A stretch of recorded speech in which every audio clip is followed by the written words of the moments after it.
Hi this is SUH tube and welcome to our channel. आज हमारा जो सबसे पहला टॉपिक है, आज जो वीडियो में हम कवर करेंगे वो है कि वेगा जीजी के बारे में।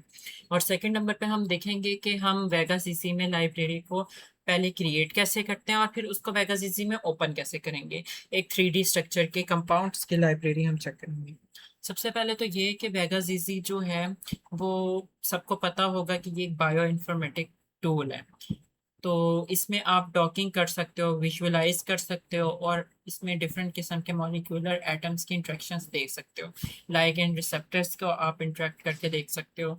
तो ये हमें एक कम्प्रिहेंसिव व्यू दिखाता है अपने मॉलिक्यूल के बारे में। सबसे पहले तो हम लोग देख लेते हैं वेगा जी का जो कोर कॉन्सेप्ट है वो है यही कि मॉलिक्यूलर सॉफ्टवेयर इंजन डिजाइन के तौर पे बना है, ताकि आप कंप्यूटेशनली तौर पे इसको अपने मॉलिक्यूल्स को ग्राफिकल इंटरफेरेंस के साथ चेक कर सकते हो और आप इसका एक 3D विजुअलाइजेशन एनालिसिस कर सकते हो। इसमें आप जो एप्लीकेशन फील्ड है जो कवर होती हैं वो यही है कि आप स्ट्रक्चर बेस्ड ड्रग डिज़ाइन कर सकते हो। आपके पास 3D स्ट्रक्चर है, आप उसको अच्छे से देख के उससे रिलेटेड जितने भी आप कंपाउंड्स हैं किसी एक प्रोटीन के अगेंस्ट डॉक करवा सकते हो। मॉलिक्यूलर डायनामिक एनालिसिस आप कर सकते हैं और डिफरेंट किस्म के आप कैलकुलेशन इसमें कर सकते हैं कि SAR प्रॉपर्टी आप चेक कर सकते हैं। और एकेडमिक रिसर्च और केमिस्ट्री एजुकेशन के लिए एक बहुत अच्छा प्लेटफॉर्म है कि आपको कम बजट में आप एक अच्छी सी डिज़ाइन और एक हाइपोथेटिकल रिसर्च डिज़ाइन कर सकते हैं for how one protein are suitable for an other ligand compound.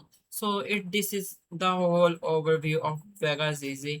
जो इसके की फंक्शन फीचर्स हैं वो यही है कि विजुअलाइजेशन, जैसे कि मैंने पहले बताया आपको कि आप इसमें एटॉमिक चार्ज वगैरह चेक कर सकते हो। कलर की बेस पे आप इसको कर सकते हो और सबसे बढ़ के आप इसमें एक बहुत अच्छे तरीके से अपना जो कंपाउंड मॉलिक्यूल है उसको एनालाइज करने की पावर रखता है ये। सेकंड नंबर पे आ जाता है एडिटिंग सूट। आपके पास जो एक कंपाउंड है, जो आपके पास आप डिफरेंट वेब सर्चेस पे इंजन्स पे जाते हो और देखते हो तो 2D स्ट्रक्चर है। आप एक खाली आयोपिक नेम से उसे सर्च करें, उसके स्माइल्स को डाउनलोड करें और इसमें आप उन स्माइल्स को पेस्ट करेंगे तो आपके पास वो पूरा कंपाउंड बन के रेडी हो जाएगा। दूसरे नंबर पे हमारे पास अम, आ जाता है हमारे पास एनालिसिस टूल। उसमें क्या होता है कि आप कैलकुलेट करते हैं मॉलिक्यूलर सरफेस को, उनकी रिजिडिटी, उनकी फ्लेक्सिबिलिटी और उनकी डॉकिंग कॉन्फ़िगरेशन करते हो। नेक्स्ट हम लोग जो देखते हैं वो है वेगा जीजी में क्या क्या हमें एडवांटेज मिलते हैं, कौन से प्रोग्राम्स हैं जो है। सबसे पहले तो नैमडी और एम्बर आ जाता है, ताकि आप अपने विजुअल जो सेटअप आप कर रहे हो उसको एक अच्छे से मॉलिक्यूलर, जो लार्ज मॉलिक्यूलर आप एनालिसिस करना चाहते हो उसको आप इजीली रन कर सकते हो। ऑटो डॉक आ जाता है, इसमें डॉकिंग की डिफरेंट टाइप्स आपके पास अवेलेबल होती हैं, आप इसको इजीली देख सकते हो। मतलब इजीली है कि आपके पास एक हब है, आप इसमें जो डिफरेंट सॉफ्टवेयर करते हो वो एक सॉफ्टवेयर में दे दिया हुआ है उन्होंने कि आप यहाँ से ऑप्शन सेलेक्ट करें और जस्ट आप डॉक कर लें। नेक्स्ट पे आ जाता है हमारे पास MOPAC आ जाता है। इसमें आप एम्पेरिकल क्वांटम मशीन कैलकुलेशन के तौर पे इसको आप यूज़ कर सकते हैं। फिर पोवरे आ जाता है, export atomic coordinate ray tracing blueprint for publication quality rendering. कि मतलब आप जब एक अच्छे से आप एक रिसर्च इसमें आप कर सकते हो। नेक्स्ट जो है वो लाइसेंसिंग की बात करें कि ये क्या लाइसेंसिंग है। तो फॉर दिस टाइम जो मैं अभी देख रहा हूँ वो तो ये फ्री का फ्री पूरा यूज़ है। अगर आप एकेडमिक एजुकेशनल और आप नॉन प्रॉफिट रिसर्चर्स भी हैं तो आप इसको एज अ यूज़ कर सकते हो। अगर आप इसकी लाइसेंसिंग की बात करें वो भी फ्री है, जस्ट आपने ईमेल अपना पेस्ट करना और डाउनलोड कर लेना, आपको पूरा वो की मिल जाएगी, आपने जस्ट उसको कॉन्फ़िगर कर लेना हार्डवेयर को। और इसके जो सॉफ्टवेयर है वो आप विंडो 86 और 64 बिट पे इसको चला सकते हो और आप रन कर सकते हो लिनक्स मैक ओएस में कर सकते हो, OS सिस्टम्स में कर सकते हो और लिनक्स में भी इजीली ये चल जाता है। और इसकी जो हमारे पास एक्सटेंसिबिलिटी है वो पाइथन में भी अवेलेबल है और सी लैंग्वेज में भी अवेलेबल है। तो ये था हमारा सारा ओवरव्यू। अब हम चलते हैं लाइब्रेरी कैसे क्रिएट करेंगे। तो सबसे पहले हम पब कैंप पे जाएंगे और यहाँ पे अपने कंपाउंड का जो नेम है वो मेंशन करेंगे। तो मैं यहाँ पे सबसे पहले थाई मॉल लिखता हूँ। जो थाई मॉल है वो हम लोगों का कंपाउंड है एक, और इसका हम जो 3D स्ट्रक्चर है उसको सबसे पहले लोड करेंगे। अब ये हमारे पास थाई मॉल का स्ट्रक्चर, इस पर क्लिक करेंगे और देन उसके बाद यहाँ पे हम इसका 3D स्ट्रक्चर निकालेंगे।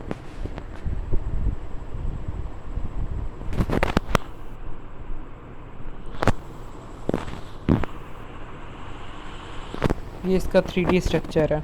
हम इसको डाउनलोड कर देते हैं SDF फॉर्म में।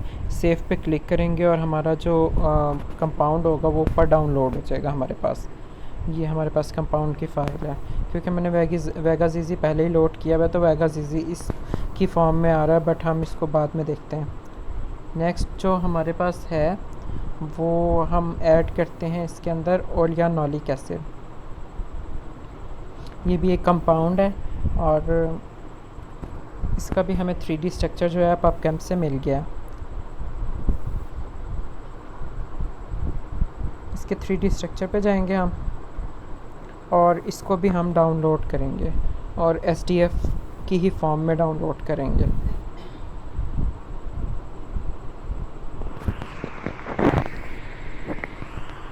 और ये हमारे पास अब लोड हो चुका है। नेक्स्ट जो हमारे पास कंपाउंड आएगा उसको अब हम देखेंगे कि उसको भी हम डाउनलोड कर लेते हैं। तो आज हम यहाँ पे 3 कंपाउंड्स की एक लाइब्रेरी बनाएंगे। तो जो मेरा नेक्स्ट कंपाउंड है वो हम करेंगे स्टिग्मास्टीरोल को।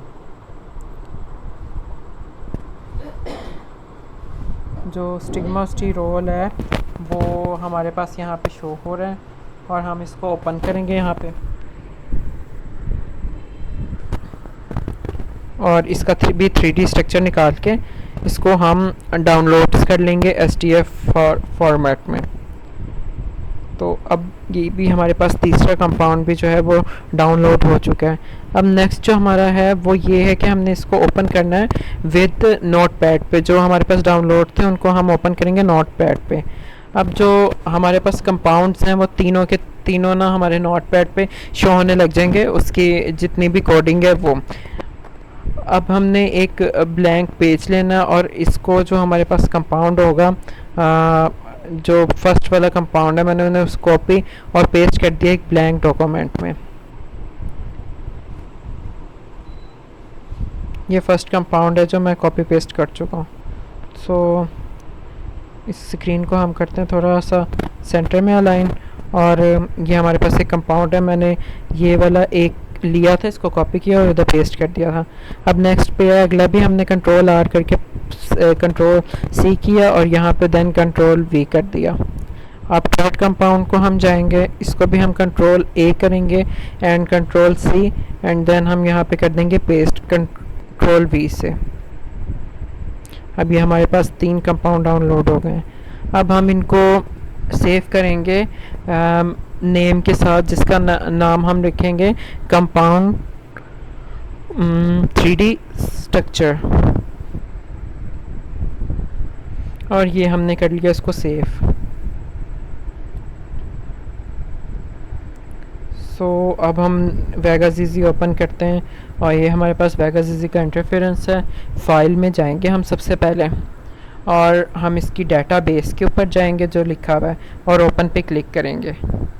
जैसे हम इसको ओपन करेंगे तो वो सारी डेटाबेस हमें शो होने लग जाएगी। तो ये हमने कंपाउंड 3D स्ट्रक्चर की थी, इसको हमने ओपन किया और अब हमारे पास ये डेटाबेस ओपन हो जाएगी। अब आप इसमें देख सकते हैं हमारे पास 3 कंपाउंड हमने किए थे तो तीनों शो हो रहे हैं। तो अगर आपने और करना है तो ओपन करके और भी इसमें लाइब्रेरी एक साथ ऐड कर सकते हैं। अब हम देखेंगे ये कैसे लग रहे हैं। ये ओपन किया तो पीछे स्ट्रक्चर आ गया, दूसरे का भी स्ट्रक्चर आ गया और अब हमारे पास इस तीसरे का भी आ गया। अब आप ये देख सकते हैं कि ये 3D स्ट्रक्चर है हमारे पास। हम इसको इसको जब हम यहाँ पे मूव करेंगे कर्सर को क्लिक करके, तो ये हमारे पास 3D स्ट्रक्चर मूव हो रहा है। फिर हमने ये कंपाउंड पे गए, इसका भी 3D स्ट्रक्चर देख लिया, और देन हम इसको फर्स्ट वाले को देखेंगे, इसका भी हमारे पास 3D स्ट्रक्चर शो हो रहा है वेगास इजी में। अब ये जो हमने ओपन किया ये इसी में ओपन रहेगी फ़ाइल, अगर आप इसको बंद भी कर देते हैं तो ऐसे ही रहेगी। Thank you so much.